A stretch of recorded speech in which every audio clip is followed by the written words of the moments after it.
നേർവീതി പ്രഭാഷണ പരമ്പരയിലേക്ക് ഏവർക്കും സ്വാഗതം. സുവിശേഷകൻ കുഞ്ഞുമോൻ തോട്ടപ്പള്ളി ഇപ്പോൾ നിങ്ങളുമായി ദൈവവചനം പങ്കുവയ്ക്കുന്നു. ശ്രദ്ധിച്ചാലും.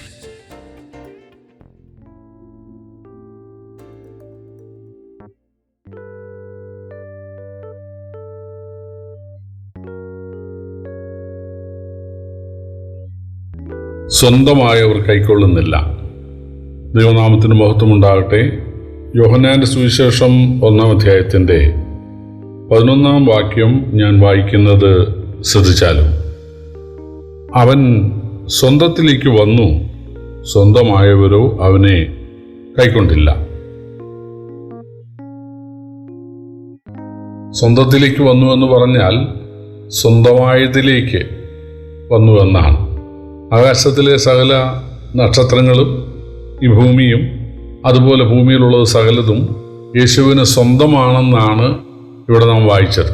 കാരണം 1-ാം അധ്യായത്തിൻ്റെ 1-ാം വാക്യത്തിൽ തന്നെ നാം കണ്ടു, ഉളവായതൊന്നും അവനെ കൂടാതെ ഉളവായില്ല. സങ്കീർത്തനത്തിൽ വായിക്കുന്നുണ്ട്, ആകാശം നിന്റെ കൈകളുടെ പ്രവൃത്തിയാകുന്നു, അവ നശിക്കും, നീയോ നിലനിൽക്കും, നിന്റെ സംവത്സരങ്ങൾ അവസാനിക്കുകയുമില്ല. അപ്പോൾ ആകാശമുണ്ടാകട്ടെ, ഭൂമി ഉണ്ടാകട്ടെ, അതിലെ ചരാചരങ്ങൾ ഉണ്ടാകട്ടെ എന്നൊക്കെ ദൈവം കൽപ്പിച്ചു എന്നാണ് ഉൽപ്പത്തി പുസ്തകത്തിൽ. പക്ഷേ ആ ദൈവം യേശുവാണ്. ആദിയിൽ വചനം ഉണ്ടായിരുന്നു, വചനം ദൈവമായിരുന്നു, വചനം ജഡമായി തീർന്നു എന്നാണല്ലോ 1-ാം അധ്യായത്തിൻ്റെ ആദ്യ വാക്യത്തിലുള്ളത്. അപ്പോൾ ദൈവമായ പുത്രൻ തമ്പുരാൻ കർത്താവായ യേശു തന്നെയാണ് സകല പ്രപഞ്ചത്തെയും സൃഷ്ടിച്ചത്. ഉലോകത്തിലുള്ളത്, സ്വർഗത്തിലുള്ളതും ഭൂമിയിലുള്ളതും ദൃശ്യമായതും അദൃശ്യമായതും, സിംഹാസനങ്ങളാകട്ടെ, കർത്തൃത്വങ്ങളാകട്ടെ, വാഴ്ചകളാകട്ടെ, അധികാരങ്ങളാകട്ടെ, സകലതും അവൻ മുഖാന്തരം ഉളവായി എന്നാണ്. മനുഷ്യൻ്റെ കാര്യവും അങ്ങനെ തന്നെയാണ്. മനുഷ്യനെ തൻ്റെ സ്വരൂപത്തിൽ സൃഷ്ടിച്ചത് യേശുവാണ്. മനുഷ്യൻ മരിക്കുമ്പോൾ ഒടിപണ്ടായിരുന്നതുപോലെ ഈ ഭൂഗോളത്തിലേക്ക് തിരികെ ചേരും. ആത്മാവിനെ നൽകിയ ദൈവത്തിനടുത്തേക്ക് പോകും.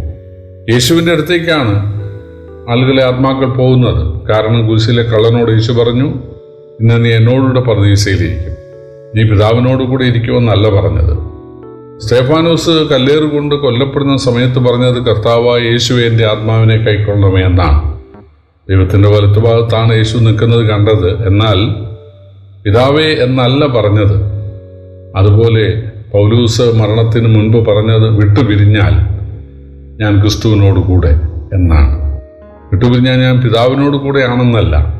കാരണം മനുഷ്യനെ മണ്ണുകൊണ്ട് ആരാണോ മെനഞ്ഞത്, അല്ലെങ്കിൽ മനുഷ്യൻ ആത്മാവിനെ നൽകിയത് ആരാണോ, ആ ദൈവത്തിൻ്റെ അടുത്തേക്കാണ് മനുഷ്യർ പോകുന്നത്. അവിടെ 2 സ്ഥലമുണ്ട്. താഴത്തെ സ്ഥലം പാതാളം എന്നറിയപ്പെടുന്നു, മുകളിലത്തെ സ്ഥലം പർദീസ എന്നറിയപ്പെടുന്നു.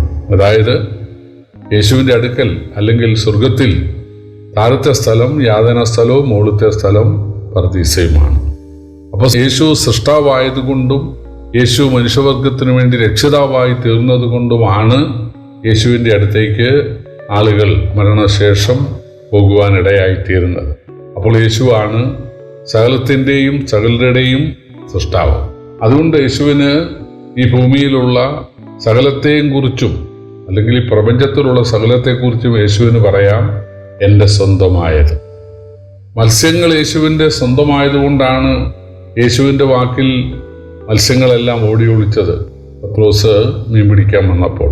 അതേ മത്സ്യങ്ങളെ ഒരുമിച്ച് കൂട്ടത്തോടെ വലയിൽ പെടുത്തിയത് യേശുവിൻ്റെ വാക്കിനാലാണ്.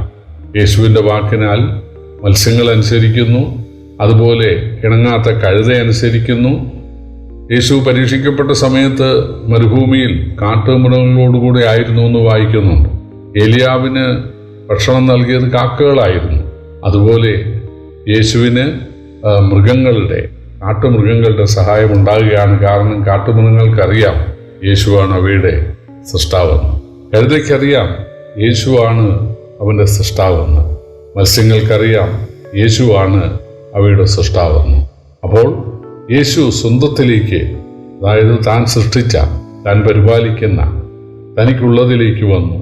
അടുത്ത വാക്യം, സ്വന്തമായവരോ അവനെ കൈക്കൊണ്ടില്ല. ഈ ഭൂമിയിലുള്ള സകല മനുഷ്യരെ സൃഷ്ടാവ് യേശുവാണ് എന്ന് നാം കണ്ടു. ആദാമിനെ സൃഷ്ടിച്ചത്, തൻ്റെ സ്വരൂപത്തിൽ സൃഷ്ടിച്ചത്, ആദാമിന് ആത്മാവിനെ നൽകി സൃഷ്ടിച്ചത് യേശുവാണ്. റോമാലേഖനം 5:14 വായിക്കുന്ന വരുവാനുള്ളവൻ്റെ പ്രതിരൂപമായ ആദാം എന്നാണ്. വരുവാനുള്ളത് യേശുവാണല്ലോ. അപ്പോൾ യേശു തൻ്റെ പ്രതിരൂപത്തിൽ, സാദൃശ്യത്തിലാണ് ആദാമിനെ സൃഷ്ടിച്ചത്. പുരുഷൻ ദൈവത്തിൻ്റെ തേജസ്സും പ്രതിമയുമാണ് എന്ന് കൊരിന്ത്യലേഖനത്തിലുണ്ട്. അപ്പോൾ ആദാമിൻ്റെ സന്തതി പരമ്പരകളായ മുഴുവൻ മനുഷ്യരും യേശുവിൻ്റെ സ്വന്തമാണ്. കാരണം യേശുവാണ് എല്ലാവരുടെയും സൃഷ്ടാവ്. അതുകൊണ്ട് മരിക്കുമ്പോൾ എല്ലാവരും യേശുവിൻ്റെ അടുത്തേക്ക് ചെന്നേ മതിയാവും. എന്നാൽ ഈ ഭൂമിയിൽ സ്വന്തമായൊരു ജനം യേശുവിനുണ്ടായിരുന്നു. അത് യഹൂദന്മാരായിരുന്നു. അവരെ ദൈവത്തിൻ്റെ സ്വന്തം ജനമെന്ന് ധാരാളം വാക്യങ്ങളിൽ വിശേഷിപ്പിച്ചിട്ടുണ്ട്. അവർക്ക് ഈജിപ്തിൽ നിന്ന് സ്വാതന്ത്ര്യം നൽകിയത് യേശുവാണ്. ഒരു ഭൂമിയിൽ അവരോട് കൂടെ ഇരുന്ന് അവർക്ക് ചൂടും വെളിച്ചവും വെള്ളവും ഭക്ഷണവും ഒക്കെ നൽകിയത് യേശുവാണ്. അതുപോലെ അവരെ കനാൻ നാട്ടിലേക്ക് പ്രവേശിപ്പിച്ചത് യേശുവാണ്. സത്യവെളിച്ചം ലോകത്തിലേക്ക് വന്നുകൊണ്ടിരുന്നു എന്നാണ് നാം വായിച്ചത്. അവൻ ലോകത്തിലുണ്ടായിരുന്നു, ലോകം അവനെ അറിഞ്ഞില്ല എന്ന് നാം ഇതിൻ്റെ പിമ്പിലുള്ള വാക്യങ്ങളിൽ കണ്ടതാണ്. അപ്പോൾ ദൈവത്തിൻ്റെ സ്വന്തം ജനം യഹൂദന്മാരായിരുന്നു. അവർക്ക് ന്യായപ്രമാണം നൽകിയത് യേശുവാണ്. അവരോടുകൂടെ ഇരുന്നത് യേശുവാണ്. പ്രിയപ്പെട്ടവരെ, എന്നാൽ അവർക്ക് യേശുവിനെ തിരിച്ചറിയാൻ പറ്റിയില്ല. യേശു വെള്ളത്തെ വീഞ്ഞാക്കുകയും വെള്ളത്തിൻ്റെ മീതെ നടക്കുകയും കാറ്റിനെയും കടലിനെയും ശാസിച്ചമർത്തുകയും മരങ്ങളെയും മൃഗങ്ങളെയും മത്സ്യങ്ങളെയും നിയന്ത്രിക്കുകയും രോഗികൾക്ക് സൗഖ്യം നൽകുകയും മരിച്ചവർ ഉയർപ്പിക്കുകയും ഒക്കെ ചെയ്തിട്ടും യേശുവിൻ്റെ ദൈവത്വം മനസ്സിലാക്കാൻ യഹൂദന്മാർക്ക് കഴിഞ്ഞില്ല. ഒരു ലേഖനത്തിൽ നമ്മൾ വായിക്കുന്നുണ്ട്, അറിഞ്ഞിരുന്നുവെങ്കിൽ അവർ തേജസ്സിൻ്റെ കർത്താവിനെ ക്രൂശിക്കുമായിരുന്നില്ല. ദൈവം മനുഷ്യാവതാരം ചെയ്യും എന്നവർക്കറിയാം. പക്ഷേ അത് ഒരു ചോരക്കുഞ്ഞായി പിറന്നു വീഴുകയോ ദരിദ്ര പശ്ചാത്തലത്തിൽ വളർത്തപ്പെടുകയോ ദാഹിച്ചും വിശന്നും ഒക്കെ കഴിഞ്ഞിട്ട് അവസാനം ഇങ്ങനെ ഗവൺമെൻറ്റിൻ്റെ ശിക്ഷയ്ക്ക് വിധേയപ്പെട്ട് കുരിശിൽ മരിക്കാനിടയായി തീരുകയോ ഒക്കെ ചെയ്യുന്ന ഒരു ദൈവസങ്കല്പത്തെ അവർക്ക് ചിന്തിക്കാൻ പോലും കഴിഞ്ഞിരുന്നില്ല. അതുകൊണ്ട് അവർ യേശുവിനെ തെറ്റിദ്ധരിക്കുവാൻ ഇടയായി. പ്രിയപ്പെട്ടവരെ, പിതാവായ ദൈവം വെളിപ്പെടുത്തി കൊടുക്കുന്നവർക്ക് മാത്രമേ യേശു ആരാണെന്നും അല്ലെങ്കിൽ യേശുവിൻ്റെ മഹത്വം എന്താണെന്നും മനസ്സിലാക്കാനായിട്ട് സാധിക്കുകയുള്ളൂ. ദൈവത്തിൻ്റെ സ്വന്തം ജനമായ യഹൂദന്മാർക്ക് യേശുവിനെ മനസ്സിലാക്കാൻ സാധിക്കാതിരുന്നപ്പോൾ പുറജാതികളായ പ്രമാണമില്ലാതിരുന്ന പാപികളായ നമുക്കൊക്കെ യേശുവിനെ അറിയുവാൻ പിതാവായ ദൈവം സഹായിച്ചല്ലോ എന്നോർത്ത് നമുക്ക് ആ പിതാവിനെ സ്തുതിക്കാം. കർത്താവിൻ്റെ വലിയൊരു നാമം വാഴ്ത്തപ്പെടുമാറാകട്ടെ.